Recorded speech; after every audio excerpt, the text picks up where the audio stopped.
So today I wanted to do a video about what you need to do before you get ready to stealth camp for the night. And so some of what I'm probably going to be talking about today seems like I'm going above and beyond what you really need to do. But I am in a city right now. I'm in Seattle. So basically I've parked my car, and probably one of the first steps that I would tell you to do is to kind of scope out an area, which is what I'm here in the daytime instead of coming here late at night looking for a place. I've kind of driven around this neighborhood, tried to scope out the best parking spot, but also we're gonna have to get out and just check all the signs to make sure it's okay to park here. So I'm gonna start off the video here, and then we're gonna go explore the neighborhood before it actually becomes evening time. And I think that's kind of like a good idea to, maybe just get out of your car, walk around the neighborhood a little bit, and kind of just check things out and make sure everything looks okay.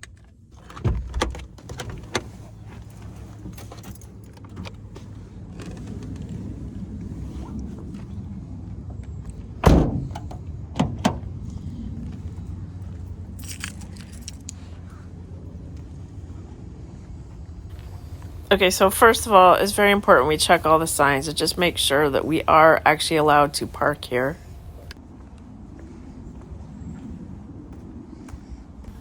One thing I like to notice is if there are other cars on the road, because I want to make sure that this is actually a street that people park on. So that way I'm not the only car on the street. So just kind of get a vibe of what's going on in the neighborhood.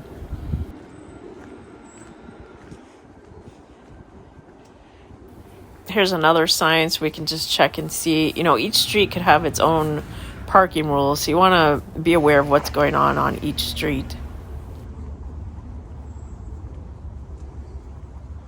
Now, technically for me, this looks like the ideal street to park on, because you have all these bushes that are kind of hiding the houses. Meaning if you parked on the street, they can't see out to where you're at. On this street in particular, you can see you can only park on one side of the street. But even on the other side of the street here, I'm going to walk over here and show you. There's like so many bushes that, the house that's right there really can't even see your car parked there. They'll see a cars there, but they're not going to be able to see into your windows and see everything that's going on. So that's why I say this seems like the perfect ideal street to park on. You're kind of hidden by all these bushes. So people aren't going to notice that someone's in the vehicle, sleeping in the car.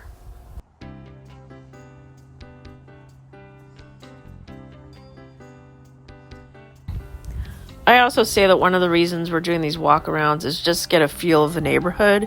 This is where you got to go with your gut feeling. Does something feel safe? Does it seem like this is a safe neighborhood to park in? This is going to be something that, only you can decide for yourself.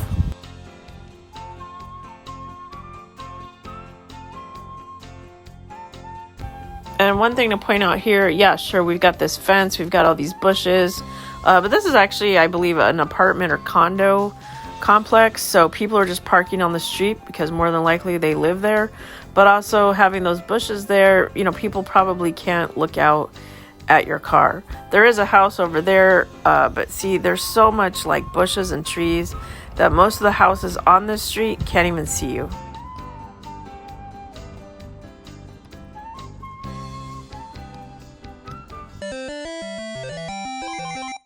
Quiz time. Who wore it better?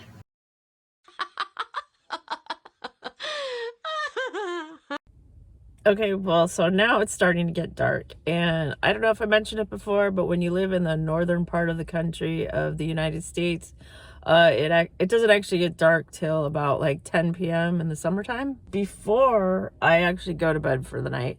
This is when I've mentioned before that I'll usually try to find a place that has a public restroom so I can use that kind of one last time before I go to bed. Another thing is there's certain things that I do in my car to kind of get it set up for the night. You may hear of other people talking about how they have window coverings, and they kind of get their whole car set up before they go to sleep for the night. So in my car, because my car is so small, I can't just move from the driver's seat and climb into the back seat. I mean, I can, if it was an absolute emergency, but it's not comfortable, and I'm not exactly that flexible. So in my car, once I park for the night, I have to get out of the driver's side and then go around to the other passenger side to fold down the seat and then climb in. It could also come in through the hatchback, but then once I'm inside, I have to close the hatchback from the inside. And a lot of that can obviously draw attention to me, because if someone happens to be like looking out their window, they're gonna see someone climbing into the back of their own car and then closing the hatchback. I mean, that's gonna look a little strange. It's like I'm putting myself in my trunk. That's what it's gonna look like to someone on the outside that happens to live in one of the homes, maybe looking out their window. Usually I like to kind of like prep my sleeping area for the night, get my car all ready before I'm gonna go to bed for the night. And so a lot of times I will go to like, you know, parking lot like I am at right now, like at a grocery store or something like that, just get my whole car set up for the night before I actually go and park where I'm gonna sleep for the night. So that's kind of what I'm just showing you. It's starting to get dark. It's starting to get later into the evening. So say I go and get something to eat at some, you know, get a drink or something at one of these restaurants nearby.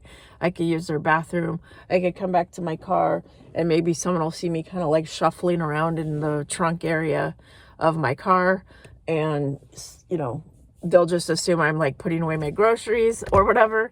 But really I'm kind of like setting up everything for the night. And then from there, I can just drive over to where I'm actually going to park and sleep for the night.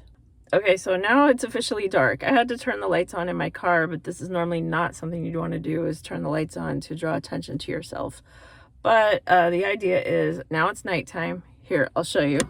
It's dark out. So once you park in a place, you know, we already did our walk around during the daylight hours, but it wouldn't hurt to just get out and do one more walk around in the evening, make sure everything looks all right. By looks all right, I mean, you know, kind of just see what the neighborhood's like. You already checked out in the daytime, but just see what's going on. I mean, for instance, I just saw some people walking by, walking their dog. So, I mean, I still consider this to be like a safe neighborhood. Of course, if you've parked in the same place before, you don't need to keep doing these walk arounds every night. But, you know, just something to keep in mind when you're new to an area and you don't really know the way around. So that's what I'm going to do. And I do like to just think that if you've first parked, you know, it makes sense to just get out of your car immediately and do your walk around. Don't just like park your car and then just sit in your car. Because if you happen to be parked outside someone's house, they might be wondering like, why is this person just like sitting in their car outside my house? So this is why I say you park your car, you get out, you start walking. So that way it looks like you're someone who just happens to live in the neighborhood. You just make sure that this is a street where everyone else seems to be parking on the streets. You can just blend right in. So let's go ahead and just get out of the car real quick and do a walk around. Of course, it's extremely dark, but let's see if we can pull this off. Technically, I am right in front of somebody's house and their window is facing right at my car. But, you know, I try to think of like, look for a house where you're kind of like parked by the bushes.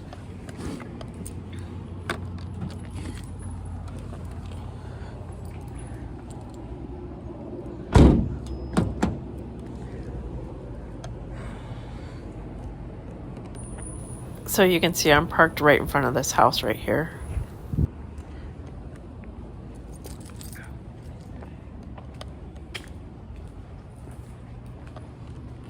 On one side of the street, there's a big apartment complex, but then the other side of the street's actual houses, people's homes right here. So you just definitely want to be respectful of the neighborhood.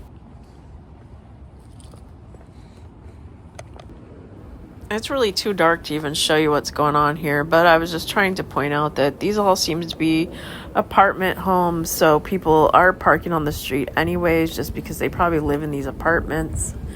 Here's a car that's driving past. I mean, it's 10 o'clock at night, so it's not like I'm out super late. And as you can see, I parked right next to this bush. I think that's good coverage, and for safety as well. Now we're going to talk about back to the advice that people say that when you are stealth camping and you've, you know, parked for the night, if we weren't going to be doing the walk around, people still advise that you should open your car door and then slam it shut so it sounds like you got out of your car, even if you didn't get out of your car. And this is kind of the same theory. Say someone, you know, they hear someone pull up in front of their house and then they don't hear the car door slam, then they might question like, why is someone sitting outside my house? So this is where you can kind of like trick people into thinking you got out of your car and walked away. So you just park your car, open the door, slam it. And so like I said, my issue is that I'm going to be having to get into my car through the passenger side. And because I was parked close to the bush, it's going to be a little bit difficult to do that. So this is where I do try to, at least at that point in time, when I open the car door and shut it, I don't slam it and make a big scene out of it. You know, I kind of shut it quietly. So then that way, if, like I said, someone who might be in the house right there where they're looking out their window, like right now, I can look into this person's house and see that they're watching television and everything. I can see right into their house, which means they can probably see right out at me as well. So that's why if someone hears a car door shut, they might think like, oh, someone's here, or, you know, they might look out the window just out of curiosity. So this is why the whole like opening and shutting of doors is something you have to be more mindful of. And after that, you know, then I'm pretty much going to get in my car, shut the door quietly, like I said, and then climb in through the back. Like I said, I get in through the passenger side, and with the seat folded back, I can just go right in the back. And then basically lay down for the night. But at that point, you know, I'm not someone who just goes straight to sleep. You probably aren't either. So sometimes I might get out my phone. I might look at, you know, YouTube, you know, I might look at stuff on my phone. And this is where you kind of don't want to draw attention to your vehicle. So if you have lights on in your car, like I do now, the overhead light, if you have your phone out or something that's making a lot of noise, like you're playing music or something, you still have to kind of be mindful of that as well, to kind of keep things quiet and to not have any lights going on in your car, anything that's going to draw attention to your car. Now, I will say that a police car actually just drove right by me a moment ago. So obviously there are police that are patrolling the area, but you know, they might question why someone's like in their car, loitering, or, you know, if they see someone kind of like, I don't know, creeping around the car, trying to get into the passenger side, maybe they think someone's breaking into the car. So you have to kind of see things from other people's point of view other than your own. Meaning, if you were someone who lived in this house and you could see me, if you were the police officer driving by, you know, what are they thinking? There are people out walking around, just walking their dogs, that sort of thing. So I'm sure these are, you know, the eyes of the neighborhood. So if they see something suspicious, you know, they might, you know, I'm not going to say they're going to call the police on you, but they're going to keep an eye out for you, because they're probably keeping an eye out for the things that are going on in the neighborhood. So, you know, just think if you were the person walking your dog and you saw someone like climbing in through the trunk of their car and then shutting the trunk. I mean, these are all things that are just kind of like weird and odd and suspicious. So try not to be that weird and odd and suspicious person. All right. Thanks for watching, guys.